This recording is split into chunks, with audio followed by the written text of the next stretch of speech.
Assalamualaikum warahmatullahi wabarakatuh. Perkenalkan, nama saya Felicia Kakali Hendris dari Universitas Nasional dengan nomor peserta mahasiswa 23402516382. Yang hari ini saya ingin membawakan materi mengenai nilai penurunan akuntansi dan pemberlakuan penghapusan aktiva tetap. Materi dari pertemuan ke-15 saya mengenai dalam mata kuliah pengantar akuntansi 1. Sebelum kita masuk kepada pembahasan, yang akan saya jelaskan di sini adalah 3 materi pokok yang akan saya jelaskan. Materi pertama mengenai aktiva, yaitu penjelasan mengenai aktiva beserta jenisnya. Yang kedua, nilai penurunan, penjelasan mengenai nilai penurunan dan cara mengatasinya. Dan yang ketiga adalah penghapusan aktiva tetap, penjelasan mengenai arti penghapusan aktiva tetap.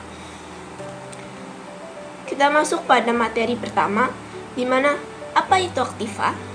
Dalam sebuah ilmu akuntansi, aktiva merupakan aset, harta, juga kekayaan yang dapat menunjang kegiatan perusahaan yang nilainya dapat ditukar dengan uang.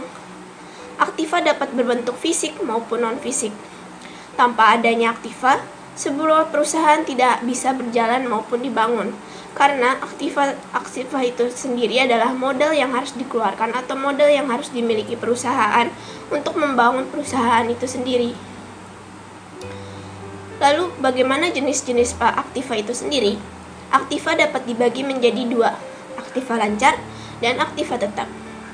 Aktiva lancar adalah aset yang dimiliki sebuah perusahaan yang memiliki sifat mudah ditukar atau dicairkan melalui transaksi uang.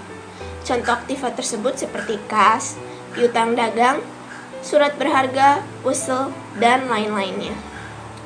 Lalu yang kedua adalah aktiva tetap. Aktiva tetap adalah bentuk aset yang sulit untuk diubah menjadi kas maupun bentuk lainnya. Contoh aktiva tetap ini menjadi 2, ada aktiva tetap yang dapat terlihat dan aktiva tetap yang tidak dapat terlihat. Aktiva tetap yang dapat terlihat itu seperti mesin, bangunan, manusia atau pekerjanya, sementara aktiva tetap yang tidak bisa terlihat seperti hak cipta, hak paten, dan lain sebagainya. Lalu kita masuk pada materi kedua. Apa itu nilai penurunan akuntansi? Nilai penurunan atau impairment adalah penurunan permanen nilai manfaat masa depan dari aset jangka panjang.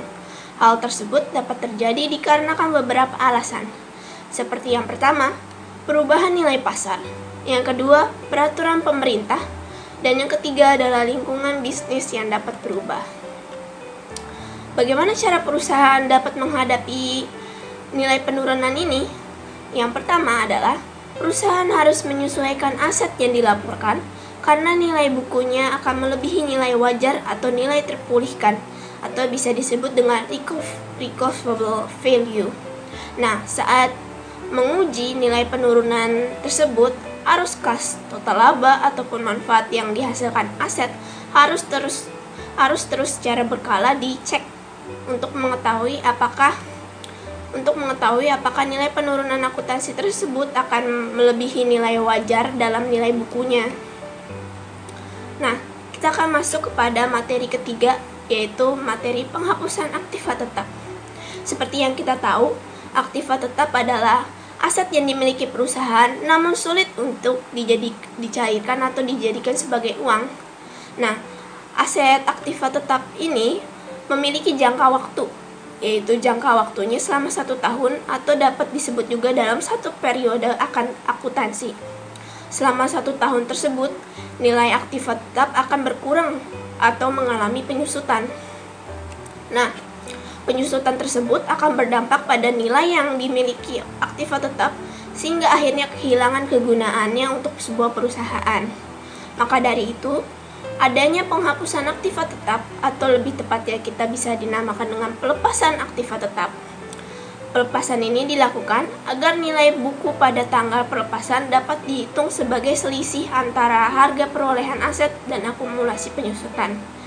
Yang kita tahu, keuntungan dan kerugian dari metode ini bila kita lihat dari keuntungannya, bila harga pelepasan lebih besar daripada nilai dalam buku perusahaan, maka akan terhitung untung atau akan mendapatkan laba bagi perusahaan itu sendiri.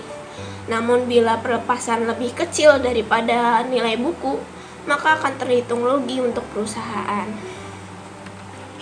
Sekiranya seperti itu saja yang bisa saya jelaskan. Bila ada kesalahan mohon dikoreksi, bila ada salah kata mohon dimaafkan. Sekiranya seperti itu. Wassalamualaikum warahmatullahi wabarakatuh. Selamat siang.